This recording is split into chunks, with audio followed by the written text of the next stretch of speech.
Bonjour, nous sommes ravis de vous présenter le travail effectué dans notre ville d'Évreux pour ce concours sur l'accessibilité des villes. Nous avons beaucoup réfléchi avec l'équipe parce qu'en fait, nous avons tellement travaillé dans tous les sujets que nous aurions pu vous présenter des statistiques, des chiffres, des photos plates, mais en fait, on a voulu vous le rendre vivant. Tout ce travail n'a de sens que parce que le seul objectif que l'on poursuit, c'est de rendre notre ville accessible, bien entendu, mais ce qui signifie confortable et agréable pour l'ensemble. C'est ça, vivre ensemble, c'est ça l'inclusion. Rendre accessible la culture, c'est par exemple mettre en place des séances de cinéma adaptées, cinéma différence, et rien que ça, c'est-à-dire que nous avons rendu accessible le cinéma, nous sommes passés de 0 personnes qui fréquentaient les séances de cinéma à 600 personnes. Elles viennent d'Évreux, mais elles viennent également de l'ensemble du département, voire même l'extérieur. C'est extraordinaire. Pourquoi? Parce que nous nous adressons à des personnes avec un handicap mental, avec des troubles autistiques, des personnes polyhandicapées qui jamais ne seraient allées au cinéma avant. Rendre accessible la mairie, ça a été un chantier extraordinaire. Depuis 50 ans, l'accessibilité n'avait pas été repensée. Nous l'avons repensée autant en externe qu'en interne. En externe, comment? En faisant une signalétique en facile à lire et à comprendre. Ça signifie qu'on s'adresse à l'ensemble des personnes qui ont un handicap mental, mais bien au-delà, handicap cognitif, etc. On a simplifié l'information. Mais c'est aussi penser aux personnes non-voyantes avec un règle de guidage. En interne, c'est permettre à toutes ces personnes en situation de handicap d'accéder au mariage. Ce mariage, c'est symbolique de l'hôtel de ville, avec notamment un nouvel ascenseur qui n'avait pas été revu depuis finalement plus de 50 ans. Rendre les transports en commun accessibles, un chantier passionnant. Comment? Nous avons travaillé le règlement intérieur du Samibus, qui est le bus adapté. Nous avons du coup multiplié par 3 l'ensemble de la fréquentation. C'est plus de 8200 personnes qui ont pu utiliser le Samibus pendant une année. Mais c'est aussi la mise à disposition de vélos adaptés, où nous avons fait le choix de prendre des vélos adaptés motorisés, comme l'ensemble des citoyens qui pourront se déplacer dans notre ville grâce à cette nouvelle mobilité.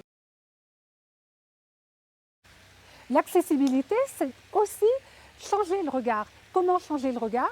En ayant une vraie volonté politique d'embauche, notamment d'agents de la collectivité qui, 87 personnes à ce jour en situation de handicap, vont accueillir un public et vont contribuer à modifier le regard, à souligner les compétences des uns et des autres et ne plus parler de handicap en termes négatifs. C'est une vraie volonté. L'accessibilité, c'est aussi le soutien aux familles en améliorant l'accueil des enfants en situation de handicap dans les crèches, dans les centres de loisirs. Comment? Bien évidemment, l'accessibilité architecturale, mais c'est aussi un livret d'accueil. Pourquoi? Pour connaître la spécificité de l'enfant avec un temps dédié qui feront que les familles oseront nous confier leur enfant. Et aujourd'hui, c'est plus de 15 enfants en situation de handicap qui sont accueillis dans les crèches de la ville et de la communauté d'agglomération d'Évreux. Changer le regard sur le handicap, ça marche concrètement. C'est plus de 200 commerces qui ont été rendus accessibles, mais au-delà de ça, c'est de plus en plus de commerçants qui aujourd'hui osent embaucher des personnes, notamment avec des troubles autistiques et autres types de handicap, y compris dans le champ du handicap mental, notamment avec du OD par exemple. L'accessibilité, ça passe par prendre soin de son nid douillet, c'est-à-dire le logement. Le logement, bien sûr, dans son accessibilité architecturale, accessible, adapté, adaptable, mais c'est aussi proposer, nous, la ville d'Évreux, un habitat inclusif dans chacun des quartiers qui consiste à travailler avec l'ensemble des associations dans le champ du médico-social pour venir aider sur l'accompagnement dans la vie quotidienne. L'habitat inclusif fait partie pour nous intégralement de l'accessibilité du logement.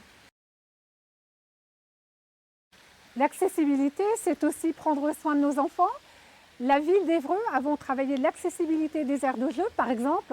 On a travaillé l'accessibilité des balançoires pour que les enfants polyhandicapés puissent venir jouer avec leurs frères et sœurs, avec leurs copains, mais aussi les enfants non-voyants, puisque nous avons joué avec les contrastes, avec le bruit des jeux proposés, et ça marche, l'inclusion, ça marche.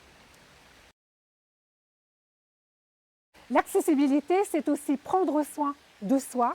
À Évreux, nous avons fait le choix d'ouvrir une école dentaire pour tous, accessible à l'ensemble des handicaps, avec un jour dédié pour les personnes qui ont un polyhandicap, un handicap mental, qui ont du mal à se faire soigner dans un cabinet libéral, où là, il y aura vraiment une équipe accompagnante, un jour par semaine. Et déjà, d'ores et déjà, nous sommes débordés. Ce n'est pas suffisant, nous allons devoir ouvrir d'autres créneaux pour ces enfants. L'accessibilité sur les nouvelles technologies, bien sûr que ça marche. C'est par exemple à travers notre carte numérique Smart Évreux, nous avons pu référencer l'ensemble des parkings adaptés de la ville, mais aussi de la communauté d'agglo, ainsi que les sanitaires adaptés, car nous nous adressons également aux handicaps qui ont des maladies chroniques et qui ne se déplacent dans une ville qu'en fonction de l'installation des sanitaires. C'est important. L'accessibilité, c'est aussi penser aux personnes sourdes. Grâce à un système téléphonique, plus de 130 personnes parlant avec la langue des signes ont pu communiquer avec nos services, mais c'est aussi rendre l'ensemble de la mairie accessible aux personnes âgées qui portent des appareils auditifs. Il ne faut pas les oublier, il faut les inclure dans notre vie quotidienne.